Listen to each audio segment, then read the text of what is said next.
Hey everyone, and welcome to RUBIN'S Mind Lab, where we break down the latest research into what it really means.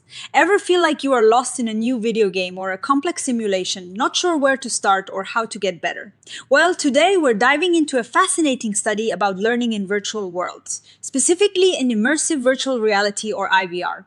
And how we can get better at learning there. Think of it like unlocking a new level in your brain. So what is the big question here? Well, imagine putting on a VR headset. You are suddenly in this totally different world.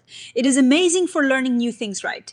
But here is the tricky part. All the ways we usually learn and keep ourselves on track in the real world, like glancing at our watch or jotting down notes, those things disappear. This paper calls it the transposition challenge. It means we need brand new ways to support our learning inside these virtual worlds. Let's talk about self-regulated learning or SRL first.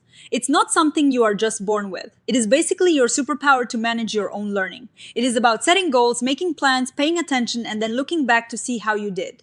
This is super important when teachers aren't right there, telling you exactly what to do. And IVR or immersive virtual reality is this super engaging technology. It can put you right in the middle of a historical event or let you practice surgery. It is amazing for learning because it makes you feel like you are really there. But here is the rub again. When you are totally absorbed in VR, you are cut off from your old tools. You can't see your planner. You can't grab a notebook. Everything you'd normally do to stay focused and organized is gone. So the big challenge is, how do we build these learning supports right into the virtual world itself? The authors mentioned that even smart people like Richard Mayer, a big name in learning science, are now saying we need to think beyond just how information is presented and include how learners manage their own thinking, motivation, and feelings.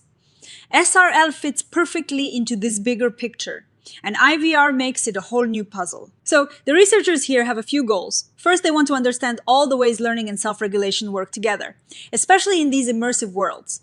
Second, they've done a deep dive, a sort of super review of all the research out there on how IVR helps with different parts of learning self-regulation.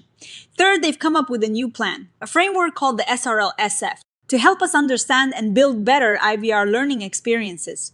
And finally, they've even made a free online tool to help people use this framework. To really understand all this, they use a model by a researcher named Zimmerman. He sees self-regulated learning as a cycle with three main parts. First is the forethought phase. This is before you even start learning. It is all about planning and getting yourself motivated. You set goals, you make strategies, and you get yourself psyched up. Then comes the performance phase. This is when you are actually doing the learning, you are trying to stick to your plan, and you are watching what you are doing. Lastly, there is the self-reflection phase. This is after you've finished. You look back at how it went, judge your performance, and figure out what you learned and what to do differently next time. This reflection then feeds back into planning for the next learning cycle. It's a continuous loop of getting better. Now, how does VR mess with this cycle? Well, there are a few theories that help us understand it. There is the cognitive theory of multimedia learning, which basically says our brains have limits on how much information they can handle at once. Then we have models like Catalan VR and Camille, which are specially designed for VR. They talk about things like presence, which is that feeling of really being there in the virtual world, and agency, which is feeling like you are in control. These models suggest that VR can boost our motivation because it is so engaging, but it can also be cognitively demanding. Here is where it gets really interesting. VR's immersion can make us feel super motivated and interested. But all that sensory information can also be a distraction, creating extraneous cognitive load. This is like having too much noise in your brain that stops you from focusing on the actual learning. If this load is too high, you don't have enough brain power left for the important stuff like planning and monitoring your learning. This is why sometimes, even though VR is exciting, it doesn't always lead to better learning. The trick is agency, that feeling of control. If the VR is easy to use and you feel in command, it reduces that distracting load. This frees up your brain power for real learning and self-regulation. Let's think about how we usually help learners with SRL in normal online courses. We have tools like progress bars, digital checklists, and ways to set goals. But in VR, those physical tools are gone. The researchers point out that VR has its own unique advantages though. We can use embodiment, where you physically do things in VR, and spatialization, where we can represent ideas like goals as 3D objects you can move around. An IVR can capture tons of data about what you are doing, which could be used to give you super personalized feedback. Okay, so what is actually out there in terms of research on supporting SRL in IVR? The review looks at Zimmerman's three phases. In the forethought phase, they found some cool ideas for goal setting. For example, imagine a goal room, where you build your goals as objects in a virtual space. Short-term goals are like stepping stones towards bigger ones. They also talk about AI coaches or chatbots that can help you set clear goals. This is already happening in some VR learning. For strategic planning, the ideas are more about visualizing complex plans. Instead of a flat mind map, you could build a 3D structure of your ideas. For time management, picture a timeline you can actually walk through. The really futuristic idea here is dynamic strategic simulation. Imagine testing your plan in a risk-free virtual world, and an AI shows you what could happen. This would be amazing for learning how to plan effectively. This is a big one. Self-efficacy is your belief that you can succeed. The researchers talk about 4 ways to build it, and VR can help with all of them. First, mastery experience. VR allows safe practice of difficult tasks. You can try and fail without real consequences, leading to success and building confidence. They also mention adaptive difficulty, where the VR adjusts to make sure you have enough successes. Second, vicarious experience. This is learning by watching others. In VR, you can watch expert avatars perform tasks, or even see recordings of other students succeeding. The cool thing is you can switch viewpoints, letting you see what they saw. This can be really helpful for making VR learning more accessible too, as not everyone needs their own headset if they can observe effectively. Third, verbal persuasion. This is encouragement and positive feedback. In VR, this can come from virtual coaches or characters. They can give you real-time praise or helpful tips. And because VR can track what you are doing, this feedback can be super personalized. Fourth, managing your physical and emotional state. VR can be overwhelming, causing stress, but it can also be exciting and engaging. The researchers suggest intuitive design to reduce stress, using gamification to boost positive feelings, and even having restorative virtual spaces to help you calm down. They also talk about biofeedback, where sensors can show you your stress level, helping you understand your own reactions better. Beyond self-efficacy, they touch on outcome expectations, which is your belief about whether a strategy will work.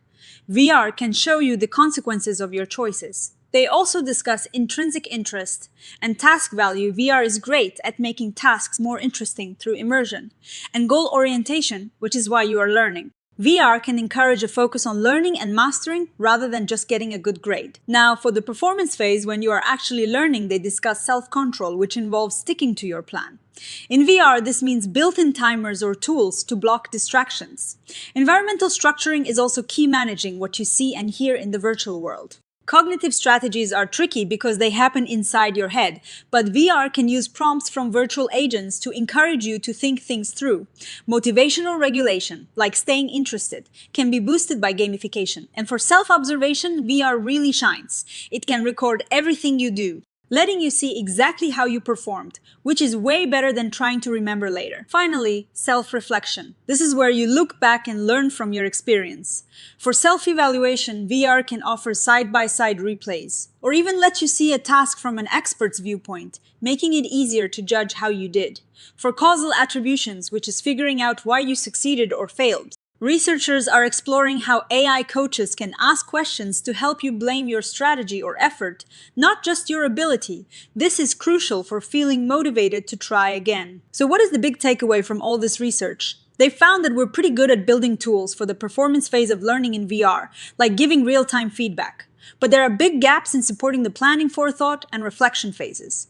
The biggest untapped potential seems to be in creating truly adaptive systems that use all the data VR can collect to give you exactly the support you need when you need it. This leads us to the researchers' big contribution, the Self-Regulated Learning Support Framework, or SRLSF.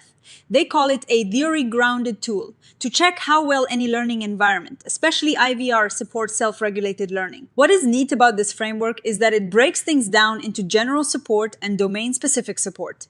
General support is like having a virtual timer that works for any subject.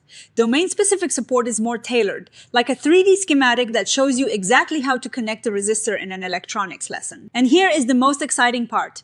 To make this framework super practical, they've built a free online tool you can use. It is available at this link, Bitly's RL framework. You can go through the whole framework, assess an IVR learning environment, and it even gives you reports. It is designed to help educators and designers create better learning experiences. So what does this all mean for us? And for the future of learning, the authors really push for a cognition-first design approach. It is not just about making VR look cool, but about building in features that actively help learners plan, monitor, and reflect. And a huge part of that is minimizing that distracting extraneous cognitive load by making VR interfaces easy to use. Of course, like any research, there are limits. The field is still new, and it is hard to tell if the amazing engagement you feel in VR is just because it is new and exciting, or if it is really leading to deeper learning over time.